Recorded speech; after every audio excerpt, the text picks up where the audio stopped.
We're watching Squid Game the Challenge. What are your thoughts? It makes you want to fall downstairs head first. I like Battleship. Okay, today we are returning back to my reality TV roots on this channel and discussing the Squid Game based reality show, but before I kill a couple more of your brain cells, I did want to flag that I actually posted a video a few days ago if you haven't seen it yet. It was the first video back after an intentional holiday break, so I knew it wasn't going to get pushed out. That's kind of just how these things work. It's pretty good, so go give it a watch and follow me on Twitter and subscribe to my Patreon for bonus weekly content. Thanks so much.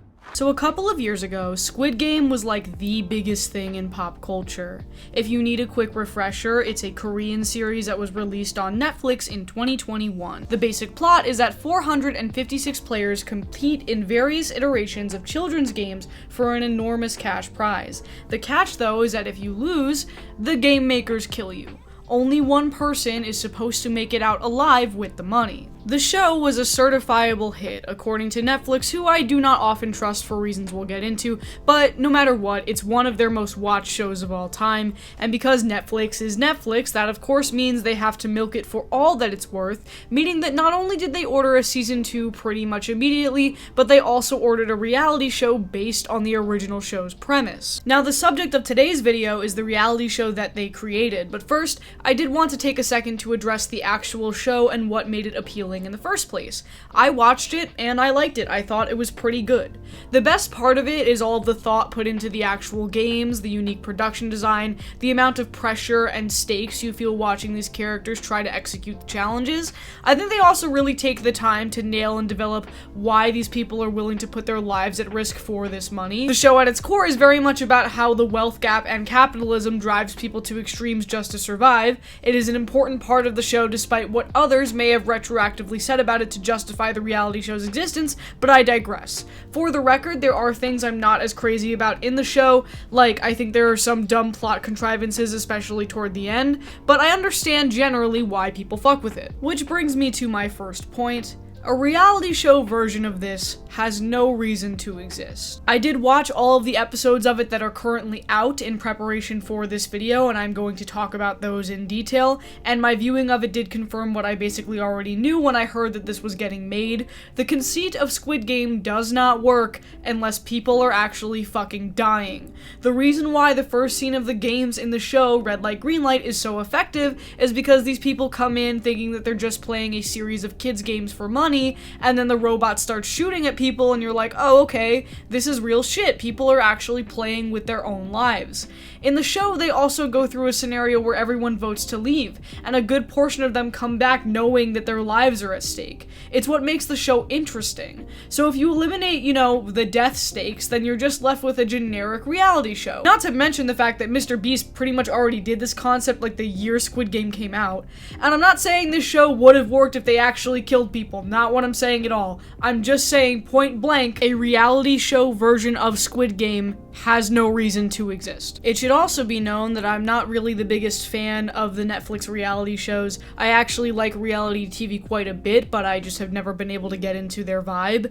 Netflix also infuriates me as a company for so many reasons. I actually did quite a bit of research on their business model and history for a video script that I never finished, but they have no idea what they're doing. They literally just throw piles of money at shit, hoping they can make the magic green line go up, even though that's impossible because they now have competition in the streaming space, and because everyone and their goddamn mother already has a fucking Netflix account. So it personally infuriates me that they spent an ungodly amount of money to make this trash, and then they continue to raise prices on their payment plans, cancel series without ever giving them a chance to find their footing, and crack down on password sharing. But okay, if this behemoth of a thing has to exist, is it entertaining?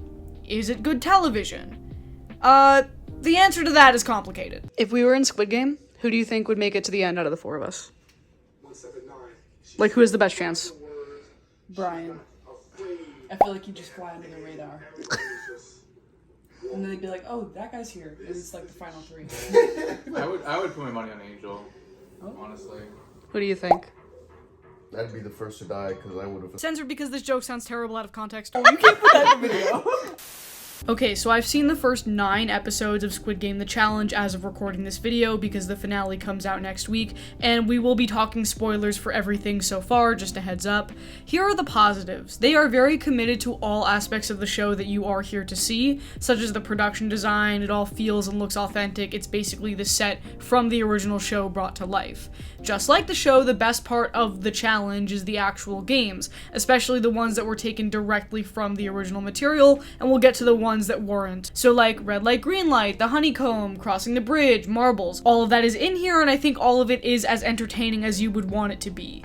Even if you're not invested in the individual characters, which it's difficult to be until like the last 2 episodes anyway, the games themselves are enough to keep you engaged and hold your attention. I worked from home along with my friend Sophia, who you saw in those video clips, and there were multiple times we got distracted from our jobs during those scenes, especially the honeycomb and the bridge crossing. The problem is sort of everything else. You'd think that logically, the way this is being marketed, every episode would follow the show to a T, you know?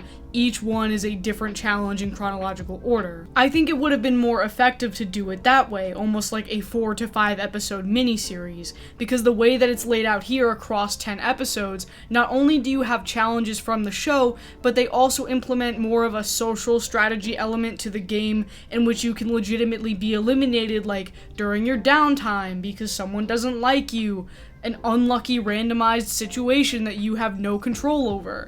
These little mini challenges are meant to pit players against each other and make things more interesting, but the issue here is that it makes the whole thing drag a lot more, because you're waiting for them to just move on and get to the next recognizable challenge, and a lot of times seeing people get let go over like petty bullshit is not very satisfying, especially when you hear the stories of these people and what they're playing for, which is millions of dollars, a life-changing amount of money, but then you have some players who randomly get the ability to eliminate people without a challenge basis. Like the first 2 episodes, 2 players just decide to eliminate a guy because he's too friendly. Like, that's their only justification, and it makes you just feel bad, because then in the confessional he's like, oop, there goes my chance at the money I could have used to give my small daughter a better life, but I guess it's fine that I was eliminated for an arbitrary reason that has nothing to do with the actual fucking Squid Game. And not only are there these little mini challenges, like 2 players randomly choosing to eliminate another one, but they also change up the main challenges in different ways, and some of the changes they make are hits while others are big misses. An example of a good one was that they added a preamble to the honeycomb challenge. Basically everyone gets in 4 lines, and each line is supposed to get a different shape to cut out of their cookie, like from the show. But they do this thing where they take players from the front of the line and force them to unanimously agree on which groups are getting which shapes, and of course nobody wants the umbrella because it's the most difficult shape to cut out in time.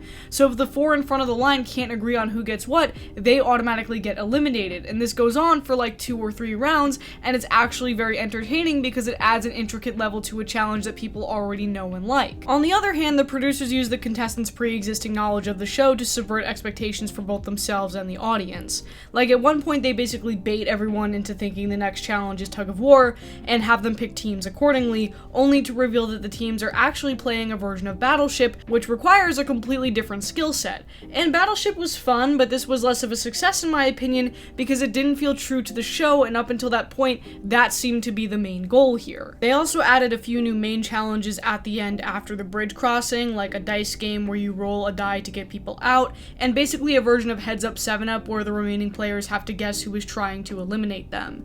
These are entertaining and pretty effective when watching them in isolation, but if we're looking at the whole series as a big picture, these definitely contribute to the fact that so many of these episodes feel like such a slog to get through.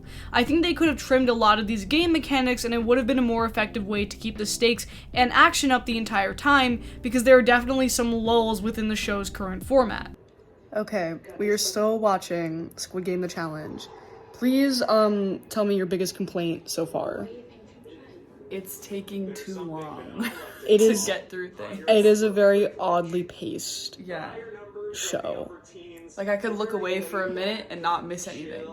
Yeah, like everyone has to like say their piece about how they're feeling in the moment, about like every little thing that happens, you know? Doesn't need And to be that sometimes way. they all say the same thing.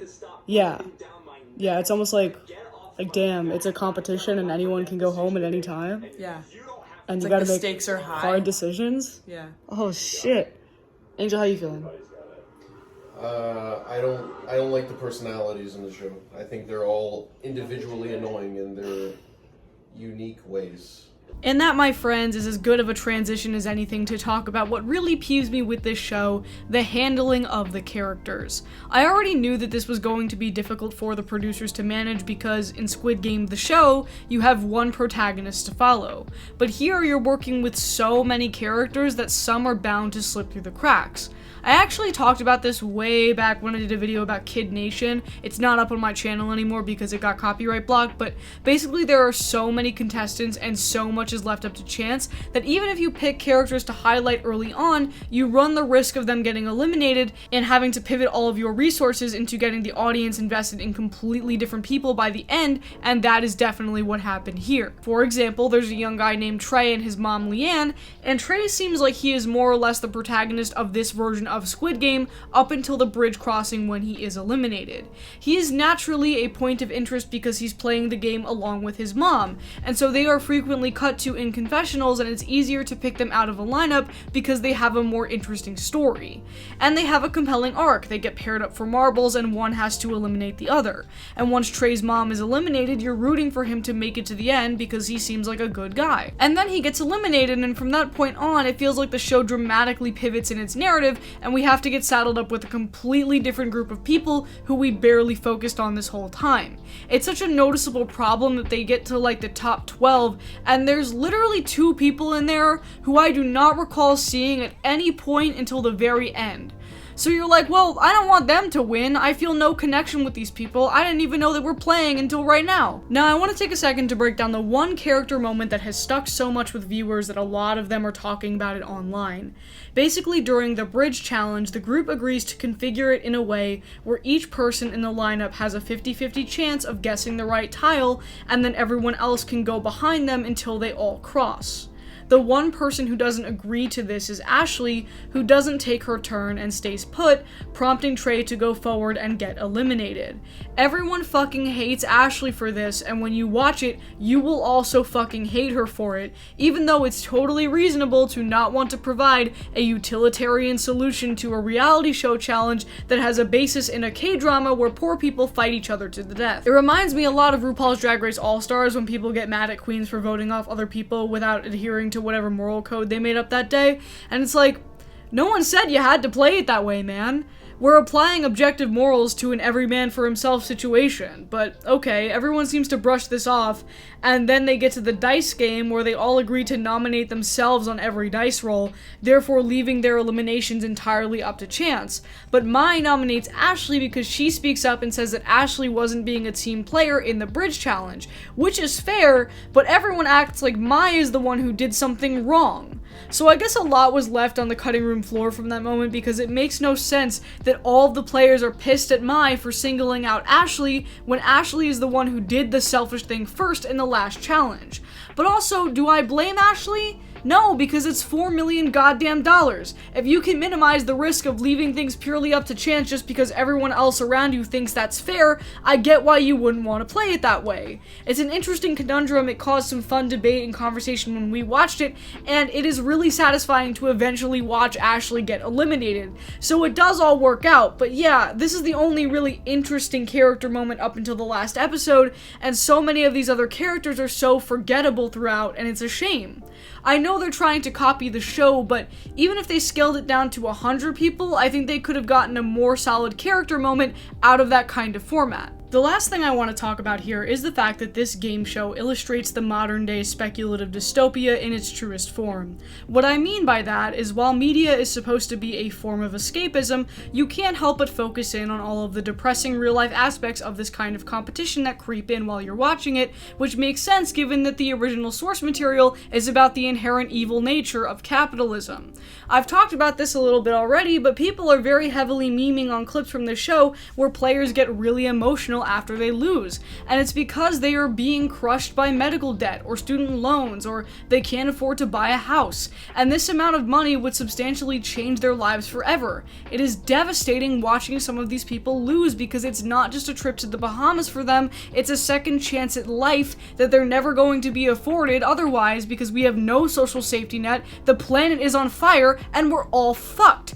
And the producers really lean into this. They don't shy away from it, but they're not making any smart commentary or critique the way that the original Squid Game did. They're participating. They're holding two mirrors up to each other instead of holding one up to the world. On top of that, there is currently a class action lawsuit that was filed on behalf of several contestants in the game who claim that they sustained major injuries while filming.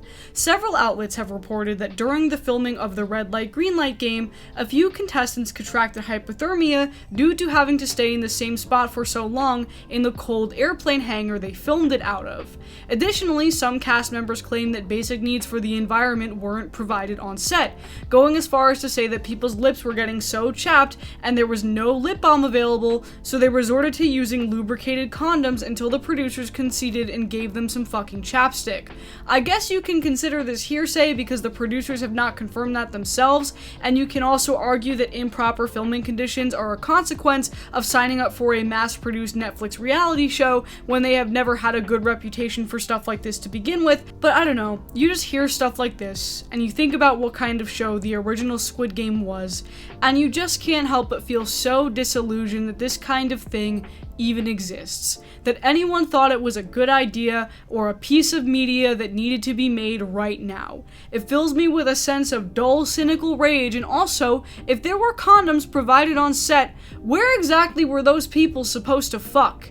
In the big-ass dorm room? I really hope not. I would like more answers to that. But that's all for me today, you guys. I give this like a 4 out of 10. I don't like that it exists, but assuming that it has to, I think the execution could have been better overall. What's your favorite game show? Let me know in the comments down below. Thank you so much, and I'll see you next time.